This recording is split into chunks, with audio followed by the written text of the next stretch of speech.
Am I a hole for telling my wife she needs to grow up? Am I a hole for getting mad at my trans friend's new name? Am I a hole for arguing with someone when he said I was lactose intolerant and didn't have a dairy allergy?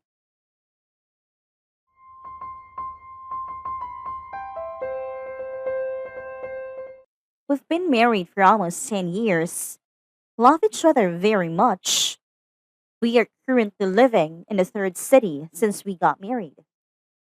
First city was fine for 3 years. Then she started to complain about her job, quality of life, how expensive it was. So after a few months of planning, we moved to a smaller town. I found another job. She was happy. Everything was great. 5 years later, she started saying she missed her family a lot and that she wanted to be closer to them. She got really sad, almost depressed. So we moved again to be close to her family. Now we're close to her family. I started a new career again. She is super happy.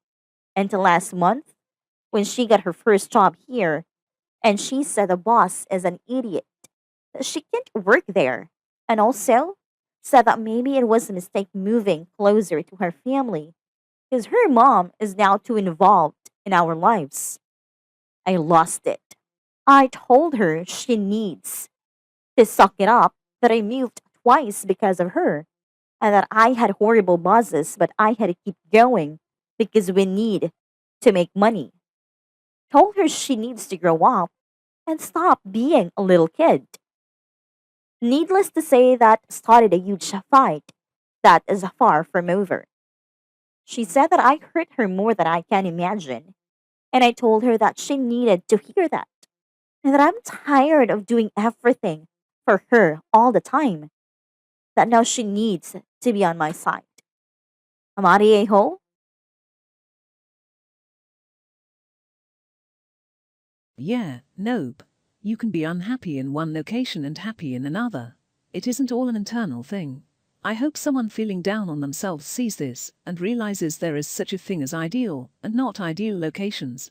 Happiness is not only internal, it is external as well. I don't think anyone is saying it's black and white one or the other. However, this is the third time OP's wife is wanting to disrupt their lives in order to be happier. At that point, when the behavior has become pattern, wouldn't you think there is a larger internal issue at play here? I used to not understand this at all. But the last time I moved for happiness I was 23-ish and already acknowledging that I was running away from my problems. It took a little longer to understand putting distance between you and your problems doesn't work, they always manage to catch back up with you. I think this can only get you so far. Sometimes a change in scenery/surroundings/employment can be a big step towards happiness. But when you keep changing and changing and changing with the same results, it's time to rethink the game plan. Thank you. I hope it's not too forward, but here's what I first wrote about it: "In short, September found me in that same rut that so many of us fall into. We move to a new city or new country, or even into a new relationship, and expect that when we look in the mirror we're going to find a new person, only to be constantly disappointed when we discover the same face staring back at us. The older I get, and the more I travel, the more I realize that all these new experiences are less an opportunity to reinvent ourselves than a violent shove against a blue screen, all our strengths and weaknesses brought to the forefront, regardless of the background." Spoiler alert. That blog entry ended on a much happier note: P. right parenthesis. I totally relate as someone finally getting to travel and live independently. Luckily, I managed to get to a spot where I feel pretty confident in my identity. I'm looking forward to moving away soon, if I can finally find a damn software engineering job. I haven't even gotten an interview yet. Came to find this comment. What kind of places are they living for there to be only one job option? Also, how close are the family? Because my parents and my in-laws live within 2 miles of me and are not overbearingly involved in our lives/relationship. They also never have to stay at my house, or me and theirs, for prolonged visits. Second story, Amari a-hole for getting mad at my trans friend's new name. I know the title is bad, but bear with me. My trans female friend recently transitioned, and I have been giving her my support. She now no longer uses her dead name and was in the process of choosing her new name. Now, I am all for having freedom of choice for your new name, but I do find it a little weird that people will choose Eastern Asian names for aesthetic reasons when they themselves are not Asian. You won't see people choose a Southern Asian name because those are deeply rooted in tradition and culture when Eastern Asian names are too. I was always teased growing up for having such a weird and hard name to pronounce. Many young and choosing an Asian names just feel a little like cultural appropriation. I would have been fine if my friend chose a name in my culture, Korea, that was common and that she felt comfortable using, but what she chose is something that really rubbed me off the wrong way. In 2017, my sister passed away. It really messed me up for a while. As a kid, our father was abusive, and I had only my sister to rely on. She was an adult at the time and took me out of the abusive home. My sister's name was Mencio. So my friend phones me one day to inform that the name she had chosen was Mencio. Keep in mind that she herself is nowhere near Asian. As soon as I heard she had chosen my dead sister's name, I felt really disrespected. My friend knew my sister before she passed and had always made remarks about how pretty my sister name was. I never thought that she would take up my sister's name. I told her that I didn't like how her name was my sister's name and asked politely if she could change it because I don't feel comfortable calling her by a deceased person's name. She ended up blowing at me saying that I should feel grateful she was using my sister's name and that she already chose it and wanted to use it. She called me an a hole and hung up. Now, all of our friends are calling me selfish for not letting her use my sister's name and saying that I was just transphobic, even though I chipped in for much of her surgeries and supported her through it all. So I've come to Reddit to ask for help. Am I really the a hole here? Agreed. Even if it was well intended, as soon as OP raised issues with a choice, their friend should have reflected on why that negatively affected OP. Choosing then to ignore OP's pleas and opinion on the matter is selfish and cold-blooded, given the circumstances. And anyone claiming this is transphobic can go suck an egg, as I'm assuming they're only hearing the friend's side of the issue, and not OP's. This happened to me. I had a falling out with my best friend. She, very swiftly, took over the narrative with our mutual friends. I didn't get the chance to explain because no one answered their phone, and they all stopped inviting me out or to parties or get-togethers. I wasn't willing to go out of my way to go to their homes because I'm not a doormat. I was 19 and we were all still really tight, so it hurt a lot. I lost all my friends. It was 5 years before I had randomly seen enough of them to tell my side, and I was 100% not in the wrong. I started getting invites again, but it wasn't the same. None of those people were truly my friend. So, what happened between me and my best friend way back then? She had met my new boyfriend just once and didn't like him. She showed up at my house early in the morning, woke me up and told me I needed to stop seeing him. When I told her it wasn't her decision, she gave me an ultimatum. Her or him. I told her to get the fuck out of my house with ultimatums. I think she was upset because I had never been in a more serious relationship before, just casual, so up until then I had always been available to her. People jump on the drama train and don't always give a person a decent chance to share their side. I completely agree. OP's friends are claiming this as an issue of transphobia when it isn't at all. As any trans person would know, names are important. So to not only take one from another culture, but also a friend's dead sibling is beyond disrespectful. If a cis woman made this name change, it would be no less unacceptable. Being a minority yourself doesn't allow you to disrespect other minorities, it just makes you bigoted. OP is NTA, and I hope their friends can open their eyes to how the real world actually works. Trans girl here, what Op's friend is doing seems calculated and manipulative.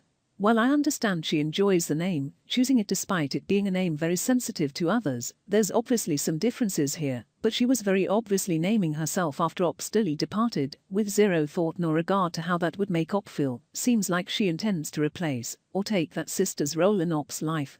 NTA Op, I definitely keep her at arm's length for a bit until whatever's going on in her head calms the *CK down. Sorry for your loss, I hope you can find peace soon Op.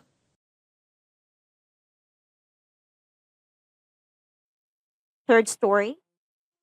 I'm on a hole for arguing with someone when he said I was lactose intolerant and didn't have a dairy allergy.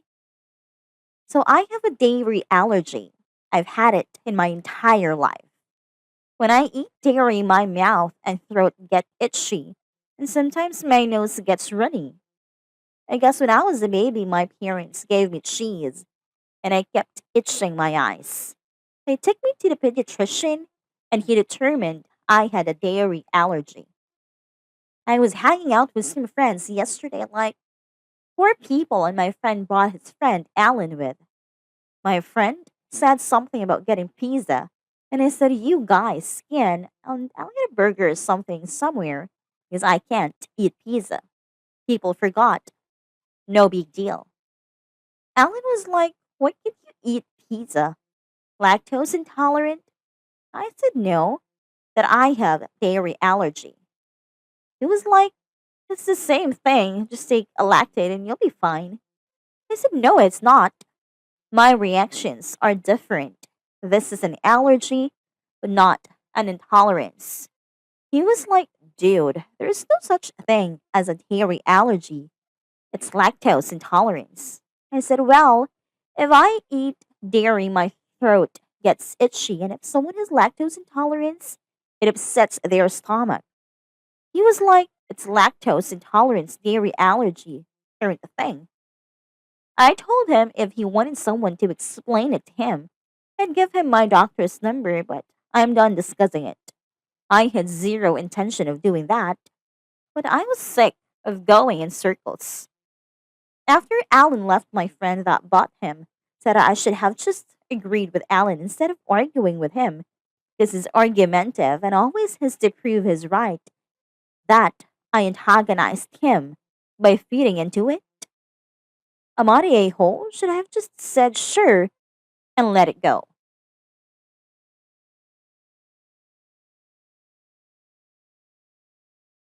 This. As someone who became deathly allergic to chocolate, I'd never make it if my friends and family didn't have my back about this mess. I've never heard of it, so it can't possibly be true. Is some serious red flag material. Some people have even tried sneaking it into recipes to prove something. Luckily I keep an EpiPen on hand, and the people close to me know what to do.